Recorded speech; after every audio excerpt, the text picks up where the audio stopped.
साथ ही साथ मैं एजुकेशन डिपार्टमेंट एचओडी प्रीति इंदौरकर मैम को आमंत्रित करना चाहूँगा कि आप आएँ और सुदर्शन चेतक सर का पुष्पगुच्छ, श्रीफल और जो है तिलक लगा करके स्वागत करें। तालियां रुकनी नहीं चाहिए। इसी के साथ साथ हमारे कॉलेज के वरिष्ठ शिक्षक देवगन सर से मैं रिक्वेस्ट करूंगा कि आप आएँ और अमीय वतन शर्मा सर का जो है पुष्पगुच्छ श्रीफल भेंट करके स्वागत करें।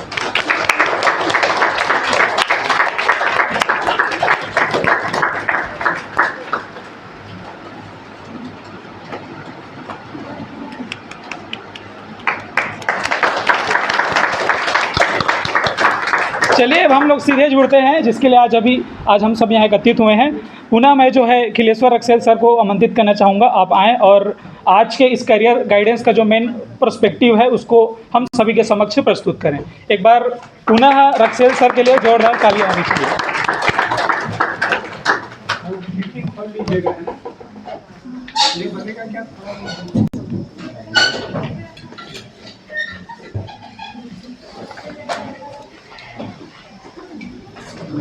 How is the Josh?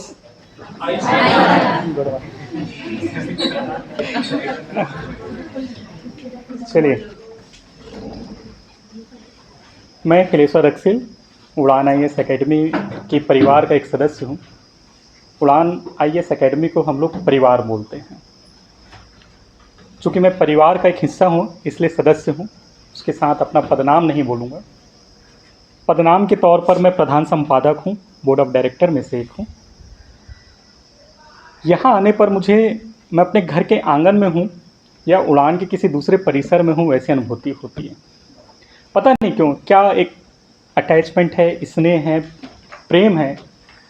मैं इस अवसर के लिए सबसे पहले कॉन्फ्रेंस कॉलेज को और प्राचार्य महोदय मैम, डॉक्टर रचना पांडे मैम, प्रीति मैम और श्री देवांगन सर को हृदय से आभार देता हूँ, धन्यवाद देता हूँ कि उन्होंने यहाँ हम लोगों को आने का मौका दिया।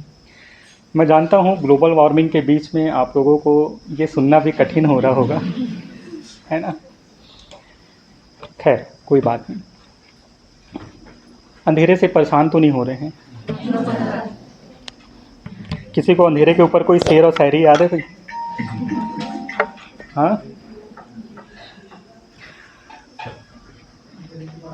हाँ, चलो अंधेरे के बाद उजाला आता है, ठीक है। और कोई?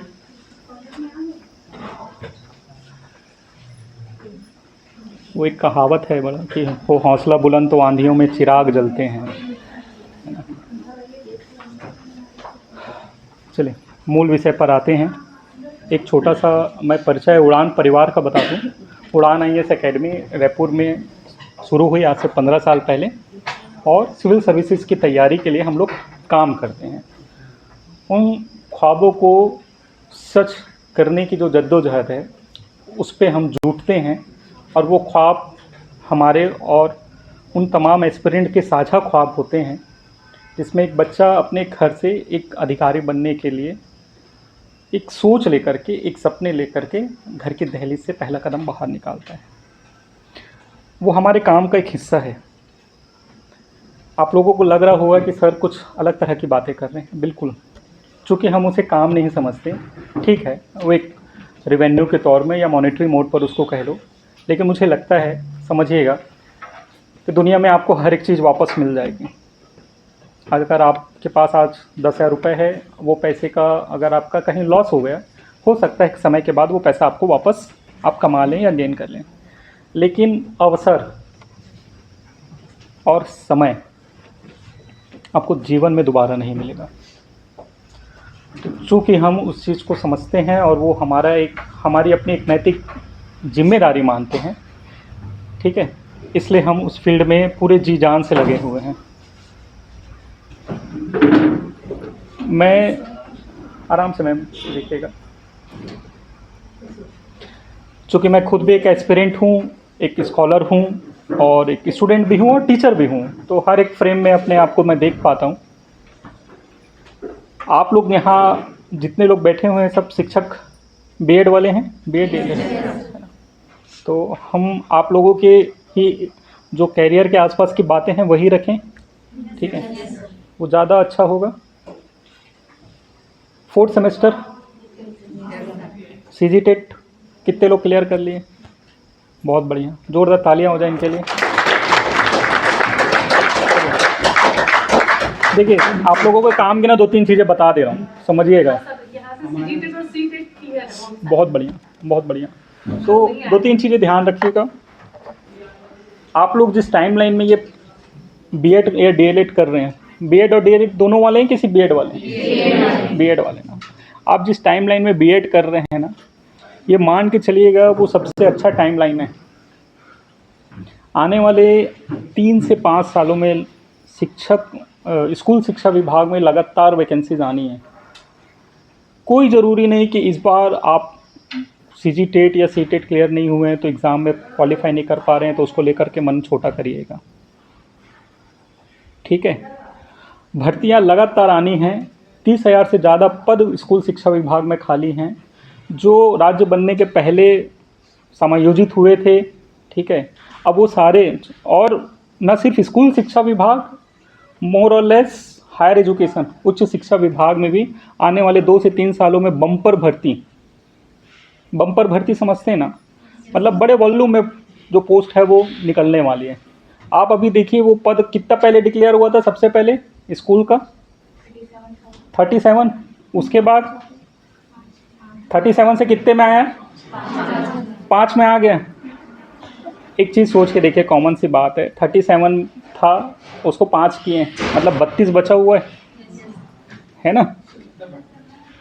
आप अगर C TET CG TET pass out हो जाते हैं, बीएड अच्छे नंबरों से पास हो जाते हैं, तो आपको सिर्फ अब क्या करना है, शिक्षक भर्ती एग्ज़ाम के लिए क्वालिफाई करना है। और अगर उसमें भी 30,000 को भी हम मान के चले 20% की वैकेंसी और आगे निकले, 5 की जगह 6,000 निकलेगी। आपको कितना पद चाहिए अपनी जॉब के लिए? एक ही पद चाहिए ना, तो 5,000 तो उससे कितना गुना ज़्यादा हो गया अवसर आपके पास में, 5,000 गुना ज़्यादा हो गया। देखने का नज़रिया इम्पोर्टेंट है। आप किस नज़रिए से देख रहे हैं, आप किस नज़रिए से अपनी तैयारी कर रहे हैं और अपने मन को कितना मजबूत रखे हुए हैं, ये बहुत इम्पोर्टेंट है। प्रतियोगी परीक्षाएं एकेडमिक से थोड़ा सा अलग होती हैं, मोर और लेस करते वही हैं, हम पढ़ते वही हैं, लेकिन उसका तरीका देखिए। एक चीज़ समझ के चलिएगा, एकदम आपको काम की बातें बता रहा हूँ। अभी तक का आपकी अपनी जो प्रतियोगी परीक्षाओं में जो तैयारियों का स्तर था या जो एक प्रतिस्पर्धा थी, किससे थी? एक एस्पिरेंट की दूसरे एस्पिरेंट से, एक उम्मीदवार की दूसरे उम्मीदवार से, ठीक है। वो कौन सा दौर था भाई जिस समय ये बातें हो रही थी? Non digital area. उसके बाद हम किस एरिया में प्रवेश करें? डिजिटल इंडिया, ठीक है। अब क्या आ गया? AI, artificial intelligence. जब तक का डिजिटल था ना, तब तक का आपकी अपनी जो प्रतिस्पर्धा थी एक एस्पिरेंट की दूसरे एस्पिरेंट से थी। अब आपकी जो प्रतिस्पर्धा है आर्टिफिशियल इंटेलिजेंस से है।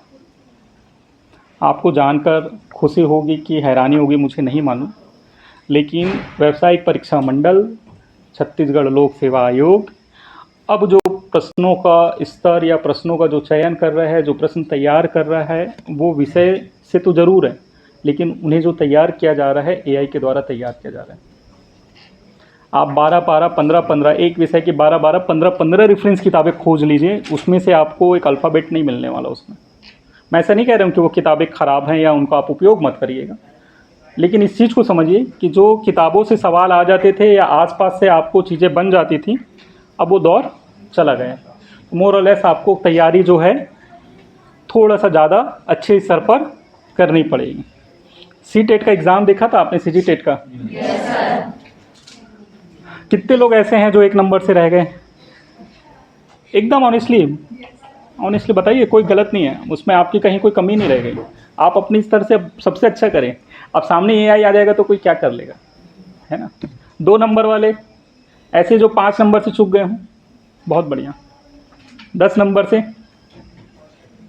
है ना, तो 20 नंबर, मतलब ये वो लोग थे जो 2 साल पहले का पेपर देते तो मेरे ख्याल से आप लोग अच्छा खासा क्वालिफाई कर लेते हैं, क्योंकि आप लोगों का जो प्रीवियस पैरामीटर था वो वही था, है ना। तो मैं आपको सिर्फ 2 चीज़ें बताना चाह रहा हूँ। शिक्षक भर्ती को लेकर के जो सीजी आने वाले उसमें बीएड के बाद एकदम से खाली मत बैठिएगा।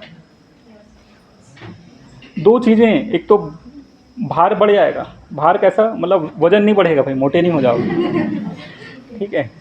भार बढ़ जाएगा मतलब एक तो पहले ग्रेजुएट हो, ऊपर से बीएड भी कर लिए, घर वालों की उम्मीदें बढ़ जाएगी, ठीक है। और जो फीस दिए हुए थोड़ा सा अच्छा खासा, तो उसका भी एक असर आएगा कि भाई आप क्या कर रहे हो कैरियर में, बीएड कर लिए, टेट कर लिए, क्या हो रहा है।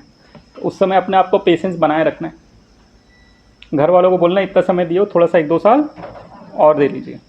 बाकी जो मैट्रिमोनियल होगा वो कर लेना भाई, उसमें कहीं कोई वो नहीं है। ये तो बोलो कि सर ने मना किया इसलिए कोई विवाह पीछे मत हट जाना, है ना। वो आपके घर की पारिवारिक अपनी एक नैतिक जिम्मेदारी है, उसमें आप ज़्यादा बेहतर समझेंगे। तो मेरा कंसर्न सिर्फ इतना है, 2 चीज़ों को ध्यान रखिएगा। अब कंपटीशन का लेवल बदल चुका है। अगर आप पुराने पैटर्न और पुरानी पद्धति से काम कर रहे होंगे तो आपको नतीजे नहीं मिलेंगे। इससे पहले तक का जो तैयारियां होती थी, हम खुद भी अपने एकेडमी में इस चीज़ को लेके बहुत हर एक लेवल पर डिस्कस कर रहे हैं, एग्जीक्यूट कर रहे हैं। इससे पहले जो तैयारी होती थी वो होती थी एग्ज़ाम ओरिएंटेड, समझिएगा मेरी बात को। इससे पहले तक आप जो तैयारी कर रहे थे वो एग्ज़ाम ओरिएंटेड तैयारी कर रहे थे। अब आपको जो तैयारी करनी होगी वो कौन सी करनी होगी, रिजल्ट ओरिएंटेड। आपको परीक्षा चाहिए कि आपको नतीजे चाहिए, नतीजे चाहिए ना। तो परीक्षा की तैयारी करके नतीजे हासिल होंगे क्या, तो आपको क्या करना पड़ेगा, तरीका बदलना पड़ेगा, ठीक है। आप तरीका बदलेंगे तभी आपके नतीजे हासिल होंगे। कुकिंग कौन कौन करता है भाई, कोई लड़का नहीं करता है, करता है, ठीक है, अच्छी बात है, गुड। अगर आप एक ही तरीके से खाना बना रहे हो तो खाने का टेस्ट अचानक से चेंज हो जाएगा क्या, थोड़ा तो मेथड बदलना पड़ेगा ना। इंग्रेडिएंट्स जो रहते हैं वो चेंज करने पड़ेंगे, तो उससे क्या हो जाता है, स्वाद बदल जाता है। सेम चीज़ प्रिपरेशन में है, आपको जैसा टेस्ट चाहिए, जैसा रिजल्ट चाहिए, आपको वैसा उसमें एफर्ट्स लगाना पड़ेगा। कोई रॉकेट साइंस नहीं है। शिक्षक भर्ती के लिए क्या अच्छा किया जा सकता है, आप लोग क्या जानना चाह रहे हैं, क्योंकि देखिए मैं तो 1 घंटा 2 घंटा बोल लूँगा, कोई मतलब नहीं होगा। आप लोग क्या जानना चाह रहे हैं हम लोगों को वो बताएं, तो ताकि हम आपके लिए ज़्यादा से ज़्यादा बेहतर अपनी बातें यहाँ पर रख सकें। शिक्षक भर्ती को लेकर के बात कर लें। देखो लाइट भी आ गई, शायद ये भी इसी चीज़ पर अटकी हुई थी। सीजी टेट को लेकर बात करनी है कि वो हैंडल कर लोगे, हो जाएगा। सीजी टेट को लेकर के और शिक्षक भर्ती को लेकर इन 2 मसलों पर बात कर लेते हैं, है ना। सीजी टेट में क्या दिक्कत आई है आप लोगों को, सिलेबस कवर कर पाए थे, पहली बात समझिएगा। कम पड़ गया, क्यों कम पड़ गया, सब कुछ पहले से डिसाइडेड था। टाइम मैनेजमेंट, तो टाइम मैनेजमेंट में देखिए समझिएगा, आप लोग का जो स्क्रीन टाइम है, किसको किसको स्क्रीन टाइम की मीनिंग मालूम है। स्क्रीन टाइम, मोबाइल में कितना टाइम ऐसा देखते हो भाई, मोबाइल को उसको स्क्रीन टाइम बोलते हैं। कंप्यूटर और मोबाइल जो भी आप देखते होंगे, ठीक है। तो आप अगर टाइम मैनेज नहीं कर पा रहे हैं तो आप देख लीजिए कि आप जो स्क्रीन टाइम है आपका मोबाइल में जो समय जा रहा है वो उतना ही समय उस रेशो में आप अपनी पढ़ाई में दे पा रहे हो कि नहीं दे पा रहे हो, ठीक है। अगर आपका स्क्रीन टाइम 3 घंटे का है दिन का, ठीक है, आपको ये लग रहा है कि आप मोबाइल में यूट्यूब देख रहे हो और आप वो लेक्चर पढ़ रहे हो, लेकिन क्वेश्चन सॉल्व नहीं हो रहा है, तो मेरे ख्याल से बैक टू बेसिक्स कभी नहीं बदलेगा। एक चीज़ याद रखिएगा, हम एआई में चले आएँ, सुपर एआई में चले आएँ, कुछ और दौर में पहुंच जाएं, लेकिन जो बेसिक्स है वो हमेशा रहेंगे। किताबों का महत्व, गुरु का महत्व हमेशा वैसे ही रहेगा जैसे पहले था, घटने वाला नहीं है, बढ़ ज़रूर जाएगा, घटेगा नहीं। फर्स्ट ऑफ ऑल टेट को लेकर के आप लोगों को मैं बता दूं, अगर आप लोग सिलेबस से गो थ्रू नहीं होंगे, सिलेबस कंप्लीट नहीं करेंगे, और वो तो इतना प्री डिफाइंड सिलेबस और प्री डिफाइंड एग्ज़ाम पैटर्न है, अगर आप उसको फॉलो नहीं करेंगे तो वो हिस्सा छूटेगा ही। सबसे अच्छी बात ये है कि उसमें नेगेटिव मार्किंग नहीं रहती ना, उसके बावजूद अगर आप लोग उसको छोड़ के आ रहे हो तो फिर वो तो गलत है। अगले एग्ज़ाम में अभी तो सीटेट होगा वापस से, है ना, आप लोग को फिर से एक मौका मिलेगा। और एक संभावना ये भी कि बताई जा रही कि शायद सीटेट को कंसीडर कर लिया जाए शिक्षक भर्ती में। तो आप अगर सीजीटेट वापस से नहीं होता तो सीटेट एक अवसर रहेगा। और शिक्षक भर्ती सीजीटेट जब भी हो, अब सीटेट तो कम से कम क्लियर करके रख लो भाई। इस फील्ड में अगर जाना ही है तो कोई ज़रूरी नहीं कि इसको राज्य शासन की जॉब आएगी तो उसी को अप्लाई करोगे। सेंट्रल की जॉब आ गई तो क्या अप्लाई नहीं करोगे? क्या करोगे ना। तो सबसे इम्पॉर्टेंट ये है कि अपने सिलेबस पर काम कर लीजिए। आप लोगों का कौन सा हिस्सा कमज़ोर है सिलेबस के हिस्से में, उसको एक बार मार्क कर लीजिए। आप एक चीज़ समझिएगा, अगर जंग के मैदान में जा रहे हैं, ठीक है, टैंकर लेकर के जा रहे हो, टैंक समझते हो, है ना, टैंक में जो वो है तोप की नाल है, सामने से उसका ढक्कन ही नहीं खुला है, तो फायर करेगा क्या? नहीं ना। सेम चीज़ एग्ज़ाम है। आप टैंक लेकर के पहुंच गए, आई ओपनर ही नहीं हुआ, दिमाग खुला ही नहीं, सिलेबस ही कवर नहीं है, तो क्या फायर करिएगा? सबसे पहले कुछ भी हो जाए, मिनिमम गिरी से गिरी हालत में 85 to 90% आप अपना सिलेबस कंप्लीट कर लीजिएगा। उससे कम में आप ये सोच नहीं सकते हो कि आपको 60% मार्क्स आ जाएंगे। दूसरा, एकेडमिक की तरह मत पढ़िए, वापस से दोहरा रहा हूँ। एक्यूरेसी समझते हो? क्या होती है एक्यूरेसी? सटीकता, एग्जैक्टली। अगर आप 100 में 60 सही सवाल बना रहे हो तो आपकी एक्यूरेसी कितनी हुई? 60%, 60%। 70 सही सवाल बना रहे हो तो क्या हुई? 70%। सबसे इम्पॉर्टेंट ये है, अगर आप प्रतियोगी परीक्षा की तैयारी कर रहे हैं या किसी पात्रता परीक्षा की तैयारी कर रहे हैं तो अपनी एक्यूरेसी पे प्रॉपर काम कर लीजिए। वो कैसे आएगा? अभ्यास से आएगा। PYQ सॉल्व कर लीजिए, एग्ज़ाम का पैटर्न समझ लीजिए। एग्ज़ाम का पैटर्न का मतलब क्या होता है कि कौन से सेक्शन से किस तरह के सवाल पूछे जा रहे हैं। आप थोड़ा सा उसमें रिसर्च करिएगा, होमवर्क करिएगा तो आपको बता देगा। अगर वो भी नहीं करना है ना, AI पकड़िएगा, AI में अपलोड करिएगा, उसको बोलिएगा इससे मिलते जुलते 100 सवाल बना के दे दो, वो आपको दे देगा। ठीक है, मत करिए मेहनत, 50 सवाल बना करके दे दो बोलोगा, वो उसी लेवल का, उससे अच्छे लेवल का 50 क्वेश्चन बना के दे देगा। हो सकता है उसमें से कुछ एक दो क्वेश्चन आपके एग्ज़ाम में भी आ जाए। तो टेक्नोलॉजी को अपना दुश्मन नहीं बनाना है, टेक्नोलॉजी को अपना दोस्त बनाना है। जो हिस्सा आपको नहीं समझ पे आ रहा उससे रिलेटेड AI से सवाल करवा लीजिए, सॉल्व कर लीजिए, ठीक है। एक्यूरेसी बढ़ा लीजिए। मोर और लेस एग्ज़ाम के ठीक पहले थोड़ा सा अपना स्क्रीन टाइम कम कर लेना, क्योंकि हमको एग्ज़ाम जो है मोबाइल में नहीं देना है। आप लोग को हो सकता है मेरी बात थोड़ी सी गैर व्यवहारिक लगे, क्योंकि हम तो यूट्यूब देखते हैं, हम तो लेक्चर्स देखते हैं। अरे भाई, क्लासरूम के लेक्चर्स, यूट्यूब के लेक्चर्स और एग्ज़ाम के टाइम में लेक्चर देखने में फ़र्क हो जाता है। आप ये एग्ज़ाम के टाइम में जितना ज़्यादा मैनुअली एफर्ट लगाएंगे, अभ्यास करेंगे, आपको उसका नतीजा मिलेगा। और जो लोग टेट निकाले हुए हैं इस चीज़ को बहुत अच्छे से समझ पा रहे होंगे मैं क्या बोलना चाह रहा हूँ। उसका रिज़ल्ट उनको वहाँ दिखा होगा। चीज़ें ऐसी नहीं होगी कि धुंधला रही होगी, अरे ये याद नहीं आ रहा, याद नहीं आ रहा। क्लियर कट याद आता है, प्रैक्टिस किए रहोगे तो। थोड़ा सा अपने डाइट में काम कर लेना। जब तैयारी एग्ज़ाम की करते रहोगे, ठीक है, बड़ी जो पुरानी कहावतें ना कि खाली पेट और भूखे पेट से कोई जंगें नहीं जीती जाती, तो अपने डाइट पे काम कर लो। डाइट का मतलब ये है, मूड स्विंग होता है, पढ़ने में किसका किसका मन नहीं लगता भाई। बोर कौन कौन हो जाता है आधे घंटे में? एकदम ऑनेस्टी से बताओ, कोई आधे घंटे में कौन बोर हो जाता है? 1 घंटे में? 1 घंटे वाले कितने लोग हैं? थोड़ा हाथ उठाओ। 1.5 घंटे में कौन बोर हो जाते हैं? जो हाथ नहीं उठाए ना, मैं उनकी 3 घंटे यहीं पे क्लास लगवा दूंगा, पता चल जाना है ना। देखिए, समझिएगा, हर एक चीज़ के पीछे ना साइंस है, लॉजिक्स हैं। मैं आपको डाइट के पीछे ऐसे ही कुछ मतलब वो 0 फिगर या सुपर 6 पैक बनाने नहीं बोल रहा हूँ। आपके शरीर से अगर आप काम करवाना चाह रहे हैं, एक मशीन है, उसमें आप जैसी फ्यूलिंग करिएगा वैसा उसका आउटपुट आएगा। परीक्षा के समय में आपका जो मूड स्विंग होता है ना, उसकी एक बड़ी वजह आपका न्यूट्रिशन का लेवल रहता है।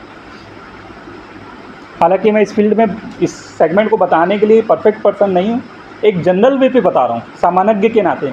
मैं विशेषज्ञ नहीं हूँ, लेकिन ये चीज़ें जो देखी गई है, सुनी गई है और हम इसको समझ के जानते हैं, इसलिए मैं बता रहा हूँ। जैसे अभी CGPSC का मेंस होगा अगले महीने, तो उसमें बोलते हैं मतलब हमको 2 टाइम लिखना रहता है एग्ज़ाम, एक सुबह। अच्छा, ऐसे कभी कोई हुआ है कोई एक दिन में 2 एग्ज़ाम दिए हो तुम लोगों ने? नहीं दिए ना? कौन सा? B.Ed D.Ed का एंट्रेंस वाला तेल निकल गया होगा उतने में, है ना? आने के बाद हे भगवान बचा ले प्रभु, हाँ ये दिन ख़त्म क्यों नहीं हो रहा है। सोचो ऐसे का 4 दिन अगर सिर्फ लिखना रहे तुम लोगों को, सुबह 9 से 12 और 2 से 5, और वो भी अभी तो फिर भी B.Ed D.Ed में एक ही मोरल ऐसे ही सब्जेक्ट थे, 29 अलग अलग विषय। पहले दिन हिंदी, इंग्लिश, छत्तीसगढ़ी, फिर निबंध, फिर तीसरे दिन संविधान, इतिहास, लोक प्रशासन, छत्तीसगढ़ का इतिहास, फिर विज्ञान, साइंस टेक, मैथ्स, अर्थव्यवस्था, ज्ञान, दर्शन, कानून, सब कुछ 29 विषय और 3.5 दिन। अगर ऐसा कुछ करने के लिए मिल जाएगा तो पता नहीं क्या होगा आप लोगों का। मैं और कोई बड़े एग्ज़ाम की बात नहीं कर रहा हूँ। CGPSC का जो मेंस होता है ना, वो इसी तरह का होता है। 7 पेपर लिखने रहते हैं, 3.5 दिन मिलता है। सुबह 2 पाली में एग्ज़ाम होते हैं, सुबह की और दोपहर की। 3 घंटे सिर्फ लिखना ही है। तारीख कब बदल जाती पता नहीं चलता। मतलब आप मान लीजिए 1 तारीख के लिखना हुआ तो सीधा 5 तारीख के बाहर, 4 तारीख के बाहर निकलोगे। पिछले 3.5 दिन में किसकी शादी हो गई, किसका स्टेटस सिंगल से डबल हो गया, कौन रायपुर से कहीं चला गया, कुछ पता नहीं चलता। समय इतना तेज़ी से बीतता है और आप इसलिए करते हो क्योंकि आपको अफसर बनना होता है। उस टाइमलाइन में ना वही व्यक्ति लिख सकता है, मेरी बात समझना, वापस से अपने मूल विषय में आ रहा हूँ, जिसका फिटनेस बहुत अच्छा होगा। विराट कोहली जानते हो सब लोग? कौन है भाई? क्रिकेटर है। क्या उसके बारे में स्पेशल उसके बारे में जान रहे हो? बहुत अच्छा क्रिकेटर है, शानदार क्रिकेटर है। क्यों खेल पा रहा है बहुत अच्छे से? अपने फिटनेस की वजह से। फिटनेस में क्या क्या चीज़ें शामिल है? एक डाइट, दूसरा एक्सरसाइज, तीसरा डिसिप्लिन। डिसिप्लिन में कौन सी चीज़ आ जाती है? समय पे खाना, समय पे सोना और समय पर उठना। ठीक है? दुनिया के जितने भी कामयाब लोग हैं जो अपनी अपनी फील्ड में बहुत अच्छा काम कर रहे हैं, ये तीनों चीज़ों पर वो बिना काम करे, बिना इन चीज़ों को अपनाएं, चाहे वो डाइट हो, चाहे एक्सरसाइज हो, चाहे वो डिसिप्लिन हो, मेंटेन करे बिना आगे नहीं बढ़ सकते। जुकरबर्ग सुबह 5:30-6 बजे उठ रहे हैं, तुम फेसबुक में लगे हुए वो उठ के एक्सरसाइज कर रहे हैं। ठीक है? जुकरबर्ग कौन है भाई? मार्क जुकरबर्ग, हाँ, फेसबुक के फाउंडर हैं, है ना? जिस समय आप लोग फेसबुक और रील्स सब देखते रहते हो, उस समय क्या करते रहते हो उसके ऑनर? और अपने फिटनेस पे काम करते रहते हैं। ठीक है? तो सबसे इम्पोर्टेंट है अपनी फिटनेस पे काम करिएगा। 3 से 4 घंटे, 4 से 5 घंटे, 5 से 6 घंटे, इतनी कैपेसिटी रखिएगा कि पेपर के ठीक 1 हफ्ता पहले अगर आपको 8-8, 10-10 घंटा भी पढ़ने के अवसर मिल सके, आपके समय काल परिस्थिति के अनुसार, अगर घर वाले आपको कंसीडर कर दें कि ठीक है बेटा 1 हफ्ते हम आपको कोई डिस्टर्ब नहीं कर रहे हैं, तो आपकी कैपेसिटी रहेगी ना, तभी आप 10 घंटे चेयर में बैठ पाओगे। अगर कैपेसिटी ही नहीं रही तो घर वाले अगर 24 घंटे भी फ्री कर दिए ना, तो 2 घंटे बाद टें हो जाओगे। तो इसीलिए सबसे इम्पोर्टेंट क्या है? आपका फिटनेस। और फिटनेस कहाँ से शुरू होती है? आपकी डाइट से। बहुत महंगा खाने की बात नहीं कर रहा हूँ मैं, न्यूट्रिशंस की बात कर रहा हूँ, पोषक तत्वों की बात कर रहा हूँ। छोटी छोटी चीज़ें हैं, ठीक है? चाहे वो अंकुरित अनाज हो, चाहे एक छोटे सीजनली फल हो, ठीक है? अच्छी नींद हो, योगा हो, मेडिटेशन हो। आप लोग को ना सुनने में बड़ा बोर लगता है, मुझे भी लगता है, लेकिन वाकई में ये काम करते हैं। जिस समय आप एग्ज़ाम देते रहोगे ना, एग्ज़ामिनेशन हॉल में मेरी बात याद रखिएगा, जिस किसी ने भी इसे 2 से 3 महीना कर लिया, आपकी एक्यूरेसी ऑटोमेटिकली बढ़ जाएगी।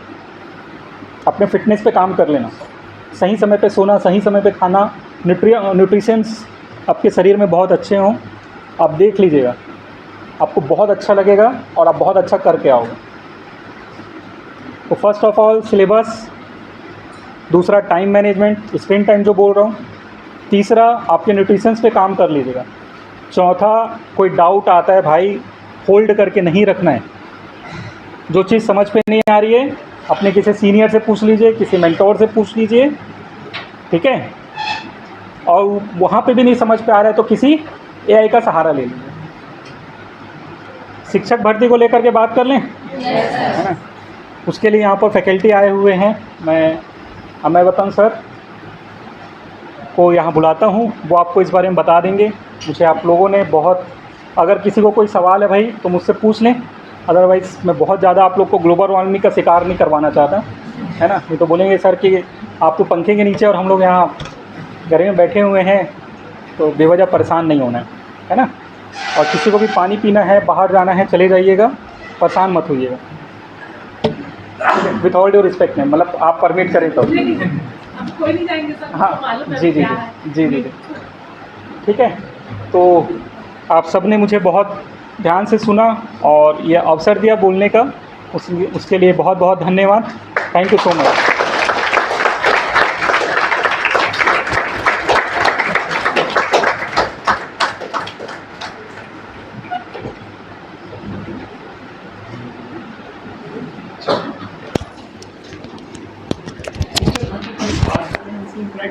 जी जी शिक्षक भर्ती में क्या इनके मन में सवाल है, क्या जी। तैयारी करेंगे, हाँ कोर्स कितने समय पे पूरा किया जा सकता है, जी एक मोर और लेस उनको एक ब्लूप्रिंट मिल रहे हैं हमारे आप। जी सर, जी सर। सबसे पहले तो हमारे रेस्पेक्टेड रक्सेल सर, मैडम सर और आप सभी प्यारे प्यारे विद्यार्थी, आज के महापर्व अक्ति की बहुत बहुत शुभकामनाएं आप लोग को। कैसे हैं आप लोग? अच्छे। मज़ा नहीं आया कुछ। देखिए, अगर मैं इसको गुलदस्ता बोलूं तो चलेगा क्या? या इसको नारियल बोलूं तो चलेगा क्या? क्यों भाई, मैं बोल रहा हूँ तो मानते क्यों नहीं? क्योंकि आप बोलोगे सर जो है वो दिखना भी तो चाहिए, तो भाई आप अच्छे हो तो दिखो भी तो सही। कैसे हो आप लोग? Very good. क्योंकि मैं जिस कॉलेज के विद्यार्थी को यहाँ के जानता हूँ वो बहुत अच्छे होते हैं, तो मेरे को तो यहाँ के ऐसा लग रहा है मैं अपने घर ही वापस आ गया आज। और आप लोग जिस टीचर के साथ में है वो तो निहायत ही काफ़ी अच्छे टीचर है, ये मैं जानता हूँ, चाहे प्रीति मैडम हो चाहे देवांगन सर हो। आज सर नहीं आए, मानिकपुरी सर? ओके ओके, चलिए। मैं परफेक्ट आदमी हूँ आपके लिए आज के लिए, एज अ स्टूडेंट भी, एज अ टीचर भी, as a conference college student, as a Udaan student, as a उड़ान फैकल्टी, सब कुछ जो पूछना है पूछ सकते हैं। मेरा स्टूडेंट का भी एक्सपीरियंस है, टीचर का भी एक्सपीरियंस है, पिछले एग्ज़ामों का भी एक्सपीरियंस है, आने वाले एग्ज़ामों में कैसे करना है इसका भी एक्सपीरियंस है। ओके जी। जैसे ग्रेजुएशन कंप्लीट करके मेरे ख्याल से लास्ट सेम का एग्जाम होना है इनका। अब ये जो खाली समय मिलेगा फोर्थ सेम वालों के लिए खासतौर पर बात करेंगे, तो जैसे ये ग्रेजुएट होकर कंप्लीट करके जा रहे हैं, उसके बाद जो समय मिल रहा है इनको अगले 6 महीने बाद एग्जाम होने, अगले 5-6 महीने पे इनके पास करने के लिए क्या रहे, किसी पे काम करने को बात करें, तो हमारा आना ज़्यादा खूब। ठीक है, ठीक, हम इसी पे बात करते हैं। पूछना चाहें तो पूछ सकते हैं। जी जी बिल्कुल। देखिए, आप लोग का जो अभी जो 4th सेमेस्टर का एग्ज़ाम होगा कब होगा बताइए? मई में होगा। ओके, मई। तो मेरे ख्याल तक आप आने वाले एग्ज़ाम के लिए वैलिड है। जैसे पिछले बार जो हुआ था वो ये हुआ था कि फॉर्म भरने से पहले का एक समय रखा गया था, तो उस समय जो है हेमचंद विद्यालय ने एक काम बड़ा अच्छा किया कि 10 दिन के अंदर जो है 4th सेमेस्टर का रिजल्ट निकाल दिया, है ना। और 10 दिन के अंदर रिजल्ट निकाल देने से वो सारे बच्चे जो फाइनल ईयर में थे वो सब वैलिड हो गए और वो सब एग्ज़ाम देने में के लिए आ गए। अक्टूबर का डेट आ चुका है फाइनल, काफ़ी लंबे समय के इंतज़ार के बाद में। इस बीच जो है सरकार भी बदल गई, बहुत कुछ ऊँच नीच हुआ। अगर आप इस माहौल से वाकिफ़ होंगे तो 58,000 से 37,000, 37,000 से फिर जो है 12,000 होते होते 5,000 में तक जो अभी तक आया है मामला। तो फाइनली ये है कि 5,000 एग्ज़ाम जो है वो अक्टूबर माह में देखने को मिलने वाला है 26 में। और आप जिन लोग बोल रहे हैं कि जिन्होंने एग्ज़ाम क्लियर कर लिया CG टेट, वो जो है वैलिड एग्ज़ाम के लिए। और शायद जो है C टेट जो अगला होने वाला है, जो सितंबर में होता है फॉर्म, अगर उसके लिए भी अगर कुछ ऐसा संयोग बनता है कि जिनका नहीं निकला है वो शायद अगर उसमें वो एग्ज़ाम क्लियर करके अगर हो जाते हैं वैलिड, अगर मान लीजिए कुछ ऐसा प्रावधान कर दिया जाए कि एग्ज़ाम के बाद अगर वैलिडेशन अगर कर दिया जाए कि एग्ज़ाम होने के बाद रिजल्ट के बिफोर अगर आप जो है जो भी क्राइटेरिया फुलफिल करते हैं तो आप उस एग्ज़ाम के लिए वैलिड हो जाएंगे। तो इसमें से बहुत सारे विद्यार्थी जिनका भी CG टेट या CTET क्लियर नहीं हुआ है वो भी उसमें शामिल हो जाएंगे। तो आप लोग जो है, अब जैसे सर ने कहा कि अभी आप लोग अपने एग्ज़ाम की प्रिपरेशन में हैं तो बहुत ज़्यादा इधर जो है इन्वॉल्व तो हो नहीं पाएंगे क्योंकि 4th सेमेस्टर भी है। हालांकि 4th सेमेस्टर है, अब तो अभ्यस्त हो गए होंगे, वो तो 1 सप्ताह की पढ़ाई में हो भी जाएगा। तो मेरे ख्याल तक अभी जो है वो समय आ चुका है, जंग की घड़ी बिल्कुल सेट है, मैदान तय है और जितने प्रतिभागी इस जंग में लड़ने वाले हैं वो भी लगभग तय हो चुके हैं। दिखाई नहीं देंगे, अंधा लड़ाई है ये। पहले कौरव पांडव की लड़ाई में कम से कम आपका शत्रु दिखता था, यहाँ नहीं दिखते। यहाँ बस आजू बाजू शत्रु हैं, वो तो दिख रहे हैं, वो भी दोस्त के रूप में बैठे हैं लेकिन वो शत्रु हैं आपके, और बाहर में तो न जाने कितने होंगे। ठीक है, तो बहुत सारे लोग जो है इस तैयारी में पहले से लग चुके हैं।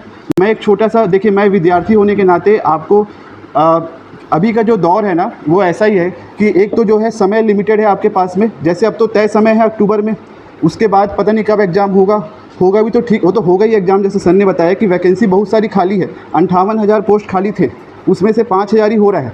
तो इस बार नहीं तो बाद में तो होगा ही एग्ज़ाम। लेकिन दिक्कत ये है कि प्रिपरेशन है कि नहीं है आपका। सिर्फ एग्ज़ाम में बैठ जाना जो है नहीं है पर्याप्त। पोस्ट तो इतने हैं कि आपको जो चाहिए, सर ने कहा एक पोस्ट से 5-6 गुना ज़्यादा पोस्ट है, और आने वाले समय में ओवरऑल बात करूँ तो 58,000 गुना ज़्यादा पोस्ट है, क्योंकि 58,000 सीटें वैकेंट है ना। लेकिन ये बात ये है कि वो 58,000 भी कम पड़ जाएगा आपको अगर आप तैयारी नहीं किए हो तो, और तैयारी किए हो तो 58,000 बहुत ज़्यादा है, आँख मूंद के सिलेक्शन हो जाएगा। ठीक है, तो करना क्या होता है इसके लिए, मैं इस पर थोड़ा सा बात कर लेता हूँ। एक मैं छोटा सा मोटिवेशन भी आपको रखूँगा साथ में, क्योंकि इस उम्र में मुझे लगता है मोटिवेशन की बहुत ज़रूरत होती है ना। तो देखो क्या होता है, एक छोटा सा एग्जांपल मैं आपको बताता हूँ कि 36 साल से ओलंपिक का एक रिकॉर्ड हो जो टूट नहीं रहा था। माइकल फेल्प्स आते हैं, वो 36 साल पुराने रिकॉर्ड को तोड़ देते हैं। अमेरिका का मीडिया कर्मी, अमेरिका के पत्रकार एक आके बोलते हैं कि you are very lucky person, आज आपका दिन बहुत लकी था जो आपने 36 साल पुराने रिकॉर्ड को तोड़ दिया। जानते हैं माइकल फेल्प्स ने क्या कहा? माइकल फेल्प्स कहते हैं मैं लकी नहीं था, पिछले 4 साल से हर दिन 12 घंटे बिना एक भी दिन रुके, विदाउट अ सिंगल डे, मैं हर दिन 12 घंटे स्विमिंग का अभ्यास करता था, हर दिन। क्योंकि मैंने पता किया था कि जिसने रिकॉर्ड बनाया है वो हर दिन 8 घंटे अभ्यास करता था, और मैं इसलिए हर दिन 4 घंटे उससे ज़्यादा अभ्यास करता था। जिस दिन पूरा अमेरिका जो है क्रिसमस की छुट्टी मना रहा था, उस दिन भी मैं अभ्यास कर रहा था। और माइकल फेल्प्स वो व्यक्ति है, जब ओलंपिक में जाने से पहले उन्होंने बोल दिया था कि ये ओलंपिक में मैं 36 साल का जो रिकॉर्ड है तोड़ने वाला हूँ। तो लोग बोलते थे कि ये बंदा जो है एरोगेंस हो गया, घमंडी हो गया। लेकिन जो बंदा मेहनत करता है ना, वो जानता है कि क्या होने वाला है। और मेहनत ही वो चीज़ है, आप यकीन मानिए, मेहनत वो चीज़ है जो इतना आत्मविश्वास देती है कि आप पूरे ब्रह्मांड से भी आप अपने हिस्से का जीत खींच लाएंगे। अगर स्वयं भगवान बीच में ना आए तो कोई भी आपको आपकी सफलता से रोक नहीं पाएगा, अगर आपने मेहनत किया है तो। और मैथ्स का टीचर हूँ, सीधा बोलता हूँ, इन्वर्सली प्रोपोर्शनल भी होता है। अगर आपने मेहनत नहीं किया है तो ब्रह्मांड की कोई ताकत आपको जो है सिलेक्शन नहीं दिला सकती। चाहे आप कुछ भी कर लो, 100 प्रकार के रास्ते जो है लोग मिल जाएंगे आपको सुझाने वाले कि ऐसे भी नौकरी लग जाता है, वैसे भी नौकरी लग जाता है। लेकिन नहीं, केवल मेहनत करना होगा। निर्धारित समय है आपके पास में, अगले 6 महीना जुड़ जाइए और अच्छे मार्गदर्शन में जुटिए। मेहनत करना ही नहीं है सफिशिएंट, सही दिशा में मेहनत करना बहुत ज़रूरी है।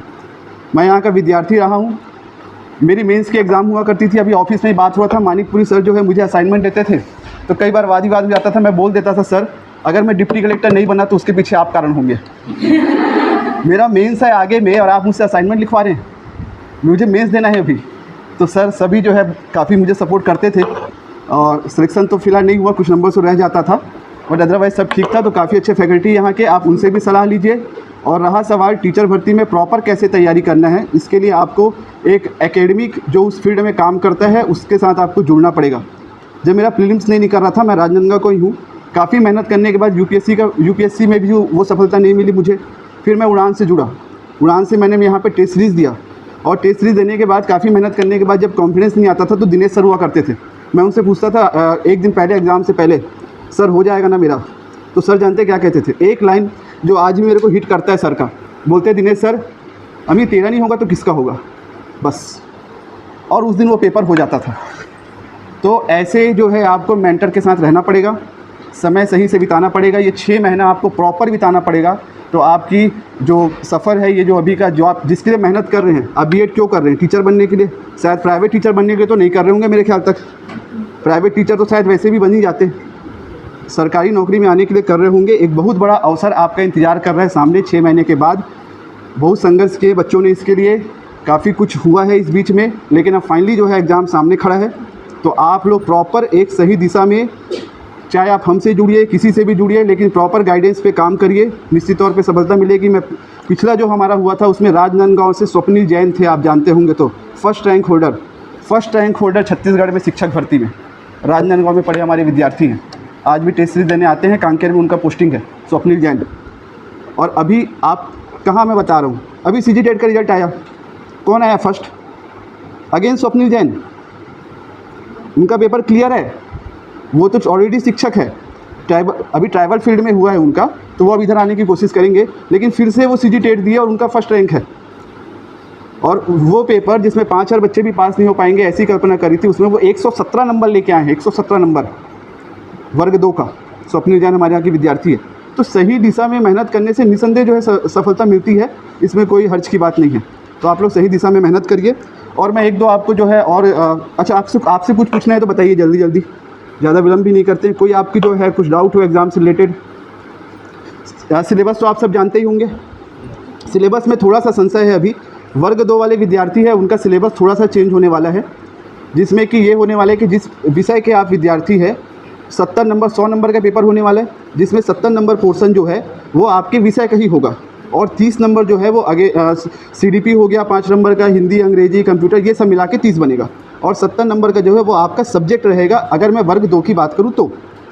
और वर्ग 3 में जो सिलेबस पहले का था 150 नंबर का, वही घट के जो है 100 हो गया। उसमें से कुछ भी चेंज नहीं हुआ है, सब चीज़ें वैसी का वैसी है, हूबहू, उसमें कोई प्रॉब्लम की बात नहीं है। तो अभी हमारे पास सिलेबस तो जो है वर्ग 3 का एकदम क्लियर है, स्पष्ट है कि वही जो पहले का सिलेबस है उसी पे काम करना है। और रहा सवाल वर्ग 2 का सिलेबस का, तो भी जो है मोटा मोटा हमको अंदाज़ा मिल चुका है कि हाँ इसमें होने वाला है। अचानक से अगर 1 महीना पहले बता दिया तो आप कुछ भी नहीं कर पाएंगे, ठीक है। तो कुछ भी चीज़ होगा वो ऐड ही होगा, सिलेबस से कुछ हटेगा नहीं। तो जितनी भी पुरानी सिलेबस है उसमें 80 से 90% वही चीज़ें होने वाला है, 10% जो होगा वो हम बचे हुए समय पे कर लेंगे कवर।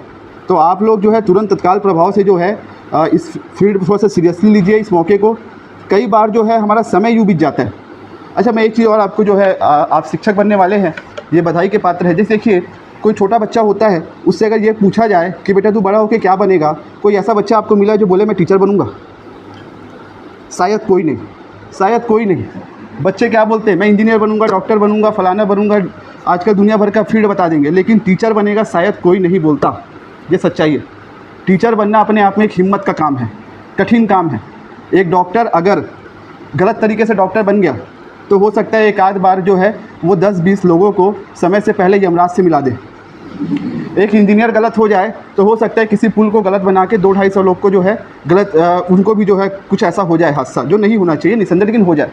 लेकिन अगर मान लीजिए एक टीचर अगर गलत हो जाए तो वो जो है देश का भविष्य खतरे में डाल सकता है, वो ऐसी पीढ़ी बना सकता है जो कि खतरनाक रूप से आगे बढ़ सकती है। तो आप लोग एक बहुत जो है जिम्मेदारीपूर्ण कार्य करने के लिए आगे बढ़ने वाले हैं। आपने इस फील्ड का चयन किया, बधाई के पात्र हैं।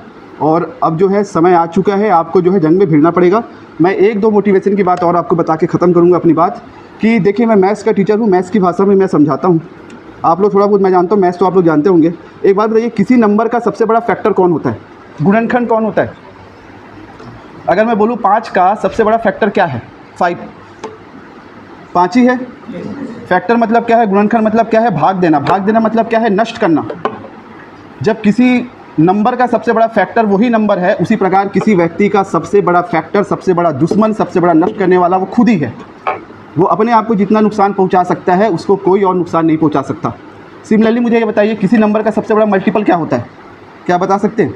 गुणज। अगर 5 का सबसे बड़ा मल्टीपल बोलूँ क्या है तो क्या बता सकते हैं? वो तो अनंत हो सकता है। सर बोलोगे सर 5 के पहाड़े आप जहाँ तक पढ़ना है पढ़ लो, वो तो मैक्सिमम ही होगा, करोड़ों अरबों होगा। सेम अंदर आपके अंदर पोटेंशियल है। आप अपने मल्टीपल कितने बना सकते हो, कहाँ तक अपने आप को ले जा सकते हो, ये आप भी नहीं जानते। बहुत है आपके अंदर। लेकिन दिक्कत की बात यह है, मल्टीपल मैक्सिमम तभी होगा, जैसे 5 अपना मैक्सिमम मल्टीपल तभी बना सकते हैं जब 5 अपने फेस वैल्यू 5 के बराबर अपने आप को रखेगा। मतलब जो आप हो वो दिखना चाहिए ना। अगर 5 अपनी कीमत को आधा करके रखेगा, 2.5 बना के रखेगा, तो उसके साथ कितना भी गुणा कर लो, कितना मल्टीपल बनेगा, लेकिन 5 को अपना मैक्सिमम 5 रहना पड़ेगा, जिससे वो अपना मैक्सिमम जो है दे पाएगा। तो आप लोग जो है अपनी पूरी क्षमता के साथ आने वाले एग्ज़ाम में तुरंत भिड़ जाइए और एक सकारात्मक रूप से आगे बढ़िए। निश्चित तौर पे आपको जो सफलता मिलेगा। और आप लोगों ने बहुत सही फील्ड चुना है, किताबों से जुड़ा फील्ड है। सिविल सर्विस की भी तैयारी करते हैं हम लोग, जो कराते हैं, पर आप लोग फ़िलहाल शिक्षक भर्ती वाले हैं। तो मैं एक बात जो है 2 लाइनें कहूँगा ज़रूर कि किताबों की खुशबू में वो सुकून मिलता है, किताबों की खुशबू में वो सुकून मिलता है जैसे बंजर ज़मीं को पहली बारिश का नूर मिलता है। और भले ही आज रातें काली कट रही है, मैं जानता हूँ, मैं विद्यार्थी हूँ, इतने अच्छे घर से हम नहीं आते। भले ही आज रातें काली कट रही है, पर यकीन रख इन्हीं किताबों में तुझे एक दिन कोहिनूर मिलेगा।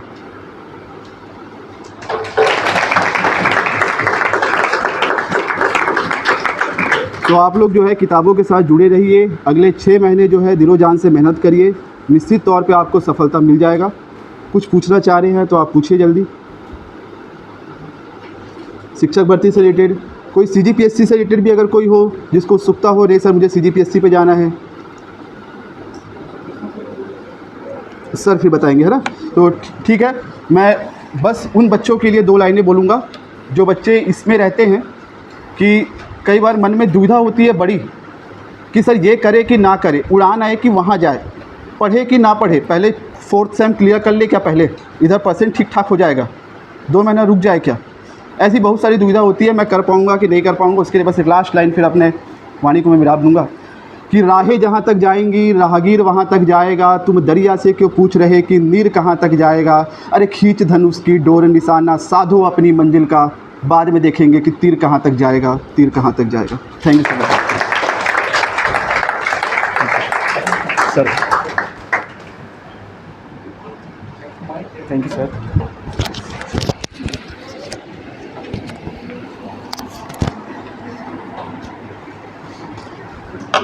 सबसे पहले तो थैंक यू सब लोग कि इतने समय तक बैठे हो। और उससे पहले मैं कॉन्फ्रेंस कॉलेज के प्रिंसिपल रंजना पांडे मैम, प्रीति मैम, देवांगन सर और मेरे अग्रज बोल सकते हो, सीनियर बोल सकते हो, गुरु बोल सकते हो, रक्सेल सर जी है। और आप लोगों का भी धन्यवाद है कि आज आप लोग एक्चुअल में कुछ करना चाहते हो करके बैठे हो। इतने धूप में देखो, टाइम सबसे बड़ा कीमती चीज़ है और टाइम मैनेजमेंट कर लिया वो दुनिया जीत लिया। तो रही बात दुनिया जीतने की, तो सबसे पहले अपने आप को देखो। बाकी सर लोग तो सब चीज़ बोल दिए हैं और आप लोग को कुछ पूछना है तो बिल्कुल पूछ सकते हो, और पूछ नहीं पा रहे हो तो मैं खुद से जितना मेरे को समझ में आ रहा है मैं बताने की कोशिश करता हूँ कि देखो, आप अपना टाइम मैनेजमेंट करिए। आपको एग्जैक्टली करना क्या है। देखो, कई लोगों का टेट निकला है, कई लोगों का टेट नहीं निकला है। जिनका टेट निकला है एकदम से लग जाइए आपके एग्ज़ाम के बाद, क्योंकि अक्टूबर में पेपर होगा और पता है 2292 शायद पोस्ट अभी आ चुका है। ठीक है, तो उसके लिए टू द सिलेबस पढ़ना है आपको। सिलेबस उठाइए, जो भी सिलेबस है। देखो, मेरे पास RTI कॉपी है, मैं दिखा देता हूँ। ये 15 अप्रैल 2026 का RTI कॉपी है। मैंने सिलेबस के लिए बोला था कि सर एग्ज़ाम पैटर्न क्या होगा, सिलेबस क्या होगा, शिक्षा विभाग का लगाया था। तो उसमें जवाब क्या आया है कि शिक्षा विभाग क्या है द्वारा सीधी भर्ती का विज्ञापन नियमानुसार व्यापम के वेबसाइट पर जारी किया जाएगा। मतलब उसको ये नहीं पता है कि सिलेबस क्या देना है शिक्षा विभाग को। वो क्या बोल रहा है, देखो 15/4/2026 का है। मैं इसलिए बोल रहा हूँ, आप अभी से प्रिपेयर करिए। सिलेबस में कोई ज़्यादा चेंज नहीं होगा, सिलेबस वही रहेगा। बस आज के समय में वेटेज कम हो गया है। पहले 150 का होता था, आज 100 का होता है एग्ज़ाम। ठीक है, और सिलेबस वही रहेगा। आपको एक्चुअली में एग्ज़ाम क्रैक करना है ना, तो उसके लिए सिलेबस को अंडरलाइन करिए। कौन सा टॉपिक, कौन सा क्या बोलना चाहिए, सब्जेक्ट आपका नहीं हुआ है या करना है करके।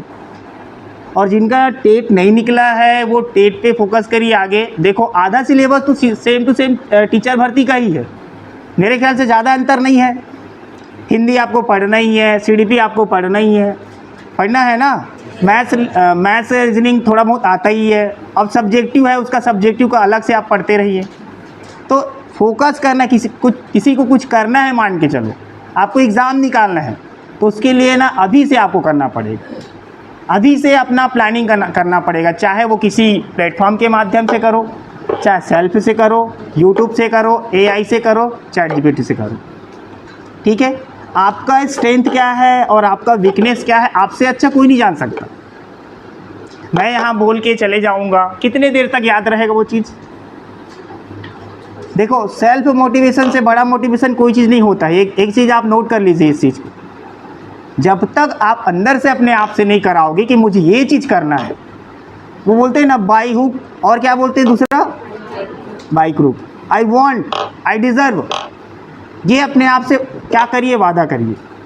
और जिस फील्ड में है बहुत अच्छा है, टेट लिखना नहीं निकला, लेकिन आप देखो अभी विज्ञापन आ गया है, कुछ दिन में और आ जाएगा। सर ने बताया कि बहुत सारा वैकेंसी है, तो वैकेंसी जब आएगा नेक्स्ट, अभी एलिजिबल नहीं हो तो जब वैकेंसी आएगा उस समय के लिए आप अपने पूरे के पूरे तलवार को एकदम शार्प करके रखो। ये मत सोचो कि सिलेबस आएगा तब तैयारी करूँगा, नोटिफिकेशन आएगा तब तैयारी करूँगा। पता चल रहा है आप सोचते रह गए कि दूसरा बाजी मार गया, क्योंकि कंपटीशन को हमसे ज़्यादा कोई नहीं जान सकता। हम लोग रोज़ नए चेहरे फेस करते हैं, और इवन सर ने बताया कि 6-6 घंटे लिखने का जो एक्सपीरियंस है वो हम अभी तो आप लोग कम गर्मी में बैठे हो, हम लोग 6-6 घंटा लिखने का जो एक्सपीरियंस है वो 6 घंटा में ये सूझ जाता है, ये पकड़ लेता है। नीचे अभी तो मई में है इस बार एग्ज़ाम, और वहाँ साइंस कॉलेज VIT कॉलेज में सेंटर होता है हम लोग का दुर्ग का, तो वहाँ ना पंखे का ठिकाना ना कूलर का ठिकाना, उसी में 6 घंटा आपको लिखना है, ना खाने का ना सोने का। बताया ना सर ने 29 सब्जेक्ट है, 3.5 दिन है, तो उस टेम्परामेंट को सोचिए और आप अपना को सोचिए। देखो बोल देना आसान होता है, किस्मत वाला है बन गया है करके, लेकिन वो किस्मत वाला बनने के लिए कितना अपने आप को तपाया होगा वो नहीं जानता। आसान होता है कि किस्मत वाला है तो बन गया डिप्टी कलेक्टर ऐसा करके, लेकिन डिप्टी कलेक्टर बनने के लिए उस टाइप का मेहनत किया है, वो ऑफिसर बनने के लिए उसका सपना उस टाइप का रहा है, उसका टेम्परामेंट उस टाइप का रहा है। तो आप जिस चीज़ के लिए लड़ रहे हो ना, तो सबसे पहले उसके लिए क्या करना पड़ेगा, आपको रास्ता ढूंढना पड़ेगा, वो भी स्वयं से या किसी माध्यम से। आपके जो भूतपूर्व छात्र हैं, बहुत सारे लोग हैं आपके कॉलेज से, जो अभी हमारे यहाँ 59 लोगों का टेट निकला है, सम्मान समारोह है, उसमें बहुत सारे लोग आपके कॉलेज से हैं। उसके पहले 130 लोगों का टेट निकला था। तो हम लोग हेल्प कर सकते हैं, करना आपको ही है, करना आपको ही है। तो करने के लिए आपको क्या करना पड़ेगा, रणनीति बनाना पड़ेगा, और रणनीति वही है टाइम मैनेजमेंट। आपको नहीं समझ में आ रहा है कोई भी चीज़, तो बार बार करो, बार बार करोगे तो अपने आप डाउट होता है और अपने आप को क्लियर होना चालू हो जाता है। प्रॉब्लम में ही सॉल्यूशन है, ऐसा करके बोला जाता है। तो सिलेबस के अकॉर्डिंग बिल्कुल लग जाइए और टारगेट सेट करिए, डिसिप्लिन में रहिए, है ना। अब देखो सर शुरुआत कैसे करें, ये किसी के मन में आ रहा होगा, मैं खुद से ही सवाल बना दे रहा हूँ कि सर शुरुआत कैसे करना है। तो जो शुरुआत करना है करके सोच रहे हैं ना, उसका एग्जैक्ट अभी का टारगेट नहीं है। जिसको शुरुआत करना है वो कर चुका है ऑलरेडी, और कहीं 2 कदम आगे है। अब अभी शुरुआत करके जस्ट उसके बराबर या उससे 1.5 गुना मेहनत करके उसके बराबरी में आ सकते हो आप। ऐसा नहीं कि अभी बहुत देर हो चुका है, अभी भी समय है। तो देखो कहीं पे मंजिल, कहीं पे जाना रहता है ना, तो रास्ते जब आप तैयार होते हैं जाने के लिए तो बनते जाता है बोलते हैं। सुने हो ना ये सब कि सर अभी शुरुआत कैसे करना है, नेक्स्ट हमारा अक्टूबर में पेपर है। तो अब कई लोग के दिमाग में है सर सिलेबस आएगा तो पढ़ेंगे, लेकिन उस सिलेबस में कुछ ज़्यादा चेंज होने वाला नहीं है, उस सिलेबस वही रहेगा।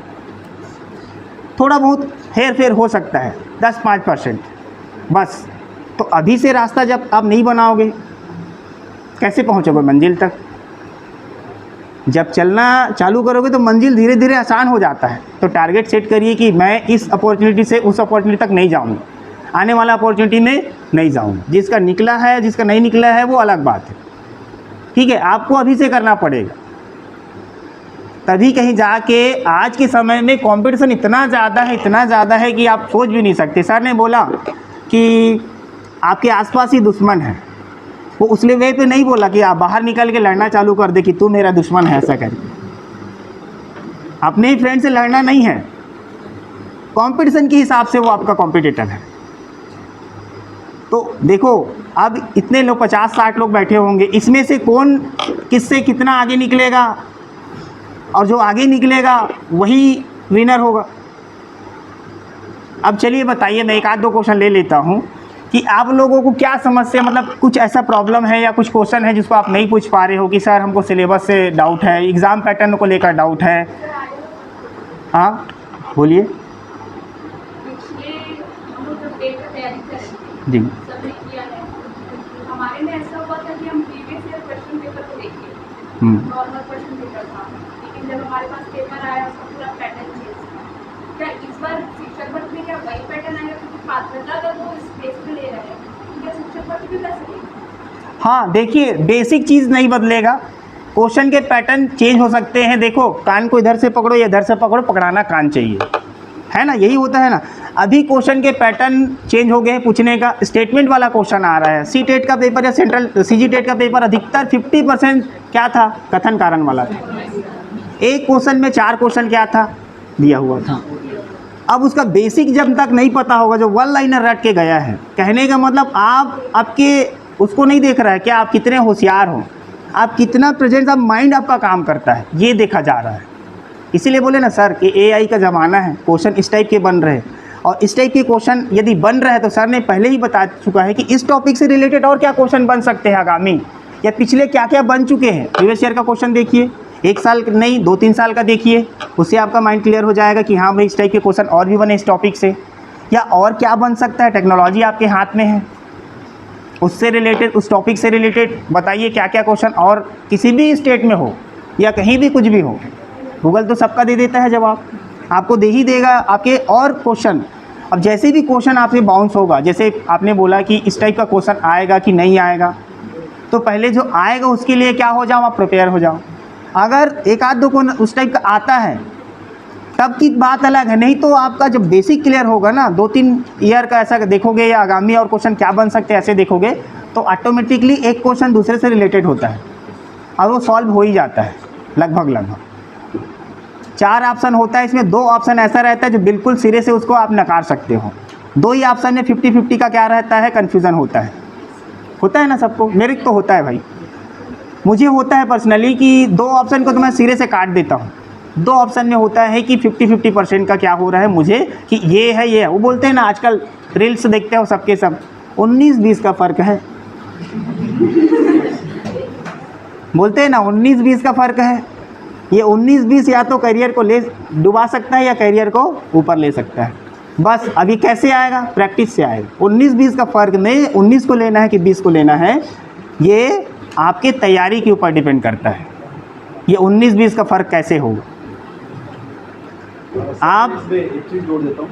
जैसे मैडम ने कहा कि जो अभी जो पैटर्न जो चेंज हुआ है उसके अकॉर्डिंग, तो उसका सबसे अच्छा तरीका मैम ऐसा है कि जैसे शिक्षक भर्ती का टेस्ट सीरीज जो हो रहा है, तो हमारी संस्था भी जो है आयोजित करती है, तो अभी हाल फिलहाल के जो जैसा पैटर्न है उसके अकॉर्डिंग हम लोग टेस्ट सीरीज ले रहे हैं। क्या होता है ना कि हम एज ए स्टूडेंट जो है बहुत सारे एंगल में नहीं सोच पाते हैं कई बार, जिसमें आपकी समस्या समझ रहा हूँ। तो उसके लिए सबसे अच्छा रास्ता वो है कि जो व्यक्ति इस फील्ड में काम कर रहे हैं ऑलरेडी, वो जिसको जो एनालिसिस कर रहे हैं, जो रिसर्च बेस पे काम कर रहे हैं, उनका सहयोग लेना बहुत अच्छी चीज़ होती है। तो हमारी जो टेस्ट सीरीज है अभी वैसे ही होती है कि नए पैटर्न के आधारित है। आप एक दो टेस्ट सीरीज लगाएंगे ना तो आपको समझ में आएगा कि चीज़ें कैसा है, आप उससे भी समझना चालू कर देंगे। और मैं तो हमेशा यही सजेस्ट करता हूँ कि जो ऑलरेडी उस फील्ड पे काम कर रहे हैं रिसर्च बेस पे, आप उसकी सहयोग लेने में बिल्कुल पीछे मत रहिए। तो जो नया जो चेंजेस है ना, वो आप बड़े आसानी से स्वीकार कर पाएंगे। Thank you sir. और किसी को कोई क्वेश्चन पूछना है क्या? और किसी के मन में तैयारी कैसे करना है, क्वेश्चन पेपर कैसे आएगा, और किसी के मन में ऐसा है या बोल नहीं पा रहे? देखो हम देखते रहते हैं दूसरे का चेहरा, मैं क्लास में अक्सर यही बोलता हूँ, जिसको ज़रूरत है वही क्वेश्चन करता है। आप नहीं पूछ रहे हो इसका मतलब ये है कि आप अपने आप को ही अंधेरे में रख रहे हो। डाउट आपको है तो पूछना आपको चाहिए, साइड वाले चेहरे को देखने का कोई मतलब नहीं है ना। तो किसी को ऐसा होगा तैयारी कैसे करना है, मैं तो पहले ही बता चुका हूँ कि तैयारी करने का कोई ऐसा जादुई चमत्कार नहीं है, तो चुटकी बजा दोगे तैयारी हो जाएगा। तैयारी स्टेप बाय स्टेप होगा। सिलेबस उठाओ, पॉइंट आउट करो, कौन सा आपका कमज़ोर है, कौन सा अच्छा है, ये देखो और उसके अकॉर्डिंग तैयारी करो। अभी निकला है, आगे निकलेगा, बहुत सारा वैकेंसी है अभी शिक्षा विभाग में, बहुत सारा।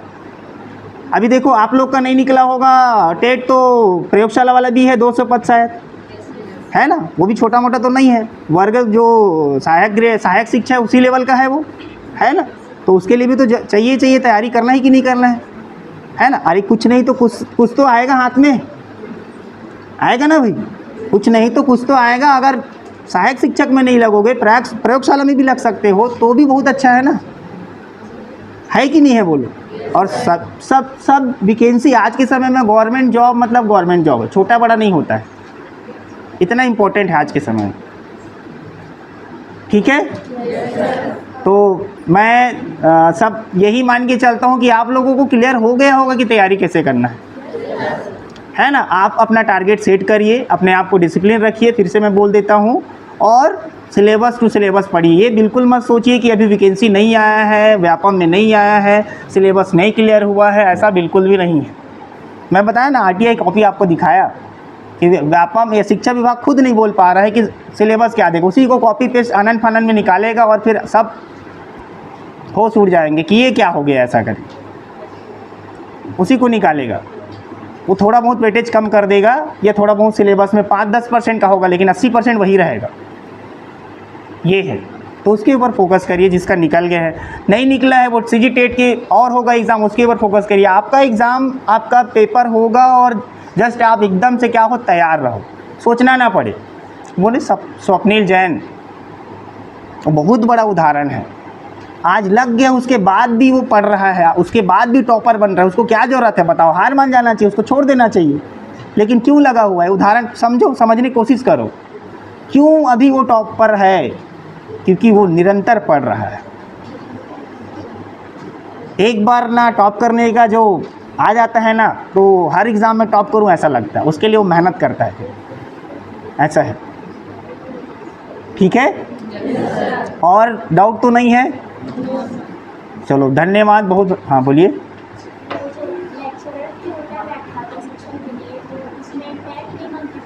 हाँ, बीएड और पीजी मांगता है।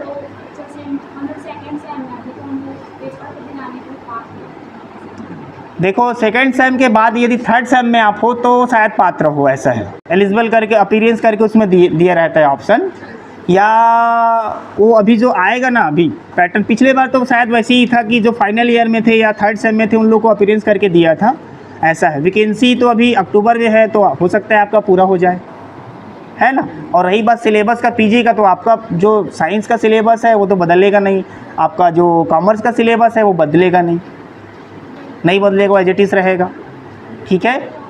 और आप क्या, हाँ बिल्कुल हो सकता है, चांसेस ज़्यादा है। आप क्या बोल रहे थे मैम? सेकेंड सेम में है तो सेकेंड सेम के बाद होता है एलिजिबल। आप अभी एग्ज़ाम देंगे, उसके बाद आपका रिजल्ट आ जाएगा ना, तो एलिजिबल हो जाएंगे आप, ऐसा है, ठीक है। और किसी को कुछ पूछना है क्या? नहीं पूछना है, चलिए मैं यहीं पे अपने बात को क्या करता हूँ, विराम देता हूँ। अब आप लोगों के लिए 2 लाइन है, वैसे तो मुझे ज़्यादा बोलना नहीं आता उतना अच्छा, लेकिन फिर भी मैं आप लोगों के लिए हाउ इज़ द जोश बोलते हैं ना, तो उसके लिए बोल रहा हूँ, ध्यान से सुनिए, ठीक है, और इसको अमल करिए। अभी तो सफ़र शुरू किया है, अभी तो सफ़र शुरू किया है, उड़ान अभी बाकी है। क्या है? उड़ान अभी बाकी है, उड़ान समझ रहे हो ना, ठीक। अभी तो नापी है मुट्ठी भर ज़मीन, अभी तो नापी है मुट्ठी भर ज़मीन, अभी तो नापना आसमान बाकी है, ठीक है। चलिए बहुत बहुत धन्यवाद आप लोगों का, कॉलेज मैनेजमेंट को भी बहुत बहुत धन्यवाद कि आप लोगों ने बोलने का मौका दिया, और आप लोगों के उज्जवल भविष्य के लिए मैं बहुत अग्रिम शुभकामनाएं देता हूं कि आप लोग जहां पे पहुंचना चाहते हैं वहां पे बिल्कुल डेफिनेटली मेहनत करिए, बिल्कुल पहुंचेंगे, ठीक है। Thank you so much.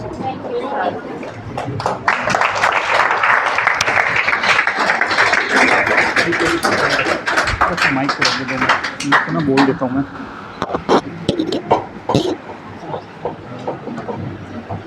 Tension मत लीजिए, मैं दोबारा नहीं बोलने वाला। चलो, क्योंकि मैंने आपको पहले ही बताया उड़ान एक परिवार है और आप सब भी उसके सदस्य हैं, ठीक है। तो आप सभी के लिए और आप सभी के एक बेहतर भविष्य के लिए समझिएगा, कोई व्यक्ति ना जब किसी की स्ट्रगल फेस में जुड़ा रहता है, संघर्ष के दिनों में ना, उसकी वैल्यू अलग रहती है। आप जब कामयाब हो जाएंगे ना, तब दुनिया आपके साथ रहेगी, लेकिन जो नींव का पत्थर है ना, जो नीचे दिखाई नहीं देता, बड़ी इमारत, चमचमाती इमारत दिखाई देती है, नींव के पत्थर कभी दिखाई नहीं देते हैं। हम वैसे ही नींव के पत्थर हैं। हम आपको संभाले रखेंगे लेकिन दिखाई नहीं देंगे। तो इस ध्येय को पूरा करने के लिए ना, मैं आप लोगों को और कॉन्फ्लुएंस कॉलेज को, उड़ान परिवार की तरफ से आप सभी लोग सीजी या शिक्षक भर्ती परीक्षा की तैयारी के लिए उड़ान आते हैं, तो मैं उड़ान परिवार की तरफ से आप सभी लोगों के लिए ये आग्रह कर रहा हूँ कि 10% छूट जो है, फ़ीस जो भी तय होगी उसमें 10% आप लोग को उस छूट में प्रावधान कर देंगे हम।